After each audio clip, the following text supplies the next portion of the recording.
अस्सलामुअलैकुम बिस्मिल्लाहिर्रहमानिर्रहीम। डार एजुकेशन के ASP.NET वीडियो ट्यूटोरियल में खुश आमदीद। आज हम क्लाइंट साइड के ऊपर बात करेंगे कि ASP.NET क्लाइंट साइड से क्या मुराद है।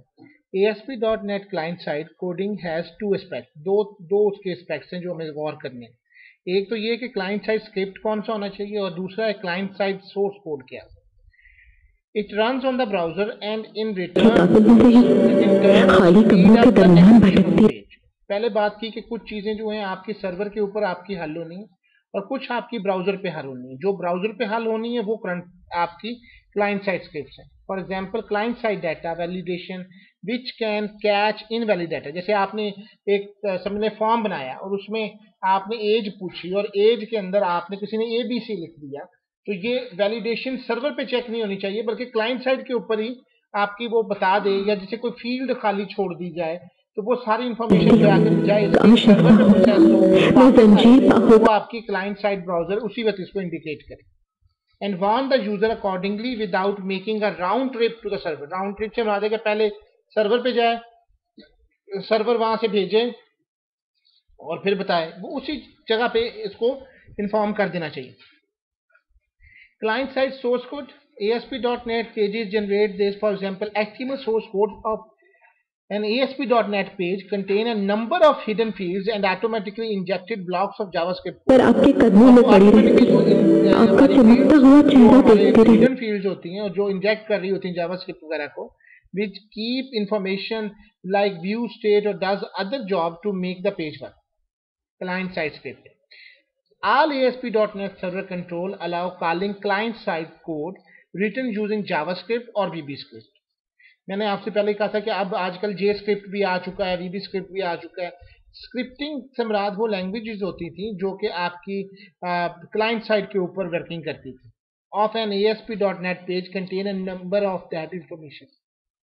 ASP.NET Server control use client-side scripting to provide response to the user without posting back to the server. अभी हम और आपकी नींद को आंखें तकती रहती पोस्ट बैक का मेथड बहुत आपकी बेया क्योंकि अभी हम डाटाबेस के साथ नहीं जा रहे। पोस्ट बैक में ये जैसे ही आपने कोई चीज, जैसे मैंने कहा जी अभी आप देखते हैं कि जी आपने कैटेगरी सिलेक्ट की, तो जैसे ही आपने वो सिलेक्ट किया मेन्यू से तो ऑटोमेटिकली आपका पेज जो है वो पोस्ट बैक हो एंड देन उसकी इंफॉर्मेशन आ सकती। Validation controls. Scripting. Apart from these scripts, the button control has a property on client click. मददगार हो रहा अपनी जान कुर्बान करने की। अगर मेरे पास कई जानें भी होती वो सभी आपको कुर्बान कर देती। The following event that can be executed on blur, on focus when a control receive focus, on blur when a control loses focus, on click when a control is clicked, on change when a value of the control changes, on key down when the user presses a key, on key press when the user presses an alphanumeric E, on key up when the user releases a key, on mouse over when the user moves the mouse pointer over the control. इस अंदाज से मेरी रिहाई की मुझे जल्द सुनेंगे ताकि when the control is clicked. Client side source code. When we have already discussed it, as ASP.NET pages are generally written two files, .aspx file और ये सबको आपको पता है, the content file और the markup file, the code behind file. अगर let's suppose हम अभी एक फाइल बनाते हैं और इसके अंदर हम डिस्कशन करते हैं, तो एक फाइल तो होगी ना जो HTML में आप लिखते हैं या ASP.NET में, और एक जो आप C# में लिखते हैं coding, that was a code file.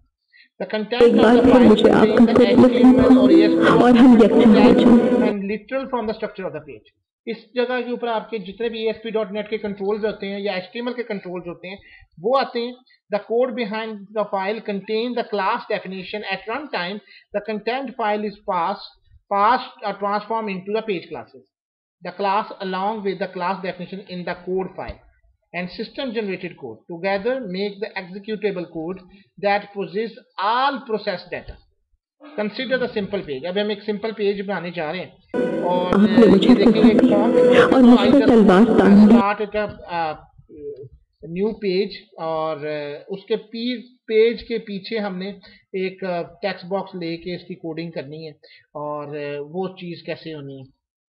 page run on the browser, the view source option show the HTML page sent to the browser by the ASP.NET runtime.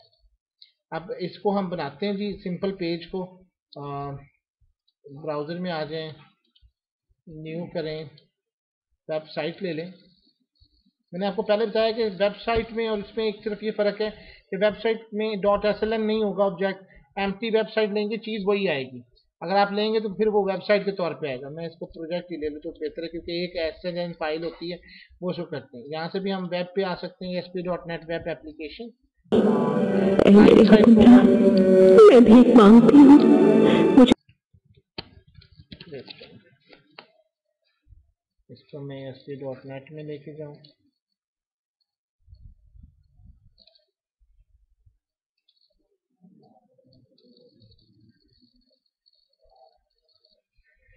मैं इसको एम्प्टी रख रहा हूँ और वेब फॉर्म्स रख रहा हूँ।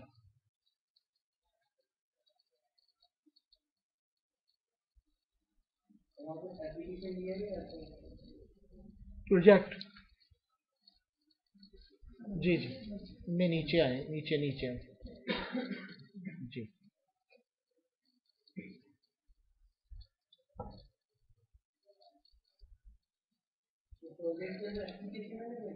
ताकि बदले। अब आप इसके सोल्यूशन एक्सप्लोरर पे आए, आप देखेंगे कि अभी कोई फाइल नहीं है। मैं इसमें ऐड कराऊंगा क्योंकि अभी हमने एम्प्टी लिया था। ऐड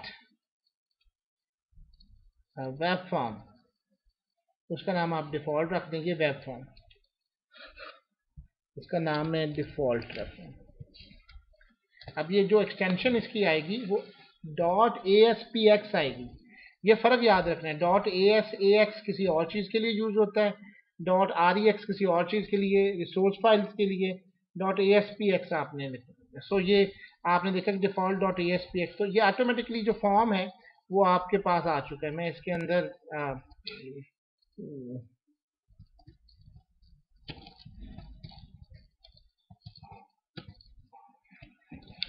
टाइटल दे रहा हूँ। Title is very important according to the SEO, higher education ASP.NET client site।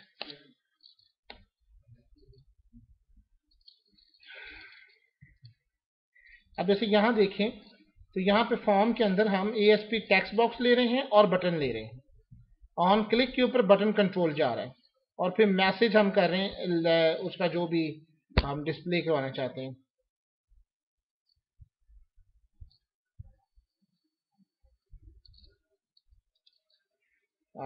अब अगर आप डिज़ाइन व्यू में बना लेते हैं, मर्जी आपकी, आपको अगर इस चीज़ पर चल जाए कि ये बेसिकली है क्या, तो आप इसको बोथ वर्किंग कर सकते हैं।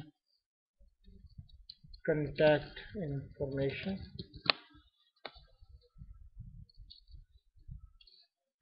यहाँ से ऊपर आए, हेडिंग 1 दें, इसको सेंटर में करना है, ये अलाइन करें, जस्टिफाई सेंटर।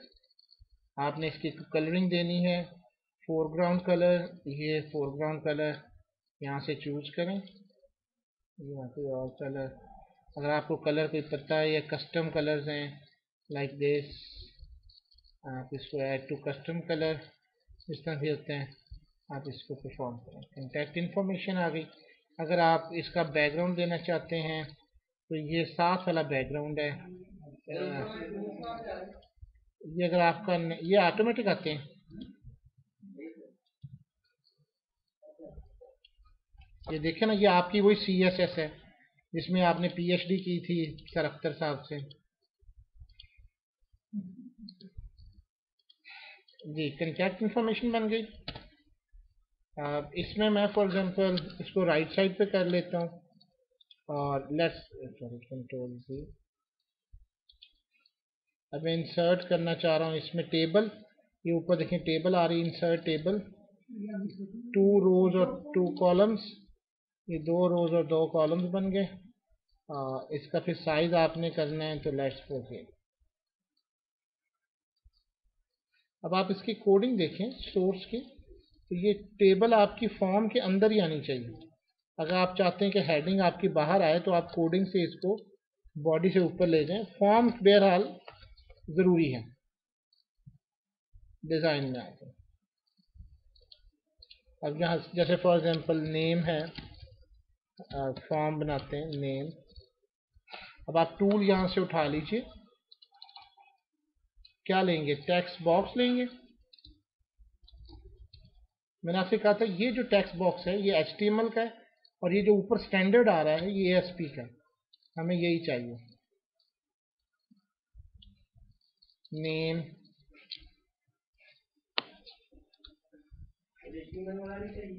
नहीं, हम ASP कर रहे हैं, हमें ASP का चाहिए। नेम हो गया, ईमेल। इसका फ़र्क याद रखिएगा कि जब आप इसको स्प्लिट में करके देखें तो जो कंट्रोल आप लेंगे उसके साथ ASP लगा होना चाहिए।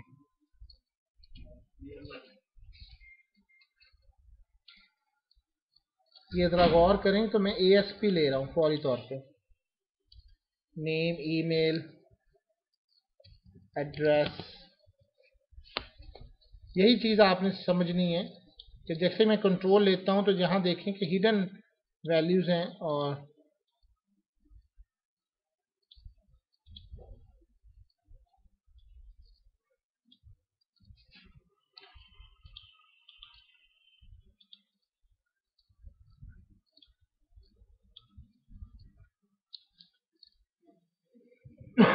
देखें थोड़ा सा आप खुद भी कर सकते हैं। 284 अगर आपको थोड़ा सा फर्क पड़ रहा है तो you can change it according to this, ताकि सारे एक जैसे लाइन के आए। Let's suppose I have information like this, और आखिर में एक बटन ऐड कर लीजिए। बटन आप टैब करते जाएंगे तो आपकी अपने आप होगी। बटन की प्रॉपर्टी यहाँ से भी सेट कर सकते हैं। Hit me. अब इस बटन का नाम रखना है। अब देखें हर एक की प्रॉपर्टी के आपने नाम रखने हैं। जब तक आप नाम नहीं रखेंगे आपको पता कैसे चलेगा कि ये क्या है। सर सी शार्प में आप करते हैं name text box, name text, email text.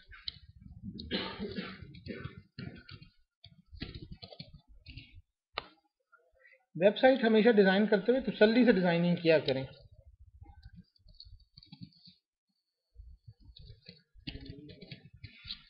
Okay जी,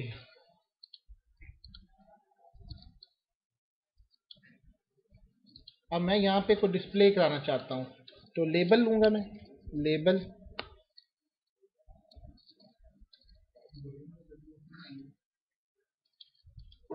आप लेबल ले सकते हैं, मैसेज लेबल। इसमें आप कुछ थोड़ा बहुत लिख दें प्लीज़। क्या लिखेंगे, यूज़र योर इंफॉर्मेशन।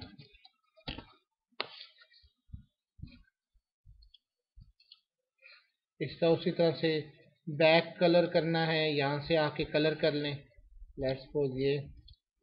और बॉर्डर कलर करना है या 4 कलर करना है, फॉन्ट कलर करना है, ये 4 कलर है जी, ये 4 कलर आ गया। इसका पीला दे दें। इसका फॉन्ट की हाइट सेट करनी है, bold, italic, overline, underline.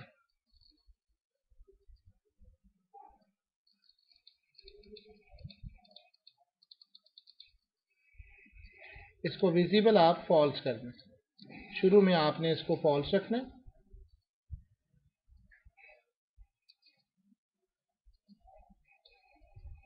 Bold कर दें।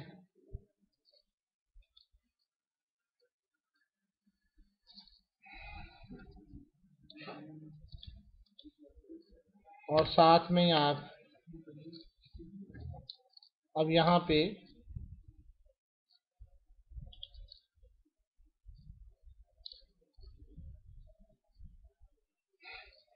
टेक्स्ट एरिया दे दें।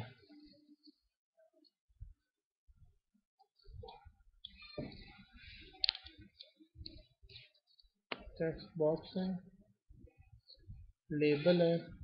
लेबल ही बेहतर है क्योंकि लेबल ही आपको चलाना है।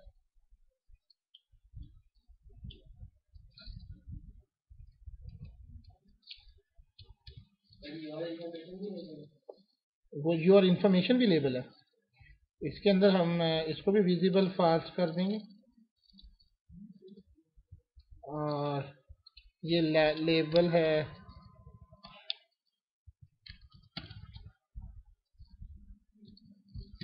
Output label.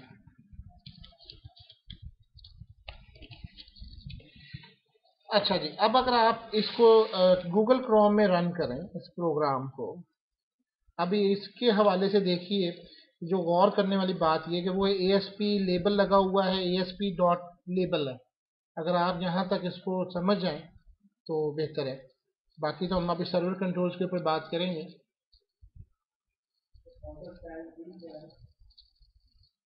अगर आप देखेंगे तो ये वेबसाइट आपके सामने कुछ इस तरह से है। जो दो अभी हमने काम किए थे हिडन हो गए ना, वो नजर नहीं आ रहे दो मैसेजेस। अगर आप हिट मी करेंगे तो अभी कोई काम परफॉर्म नहीं होगा। अभी सिर्फ आपको जो समझाना था वो ये था कि राइट क्लिक करें इसके ऊपर और व्यू पेज सोर्स करें।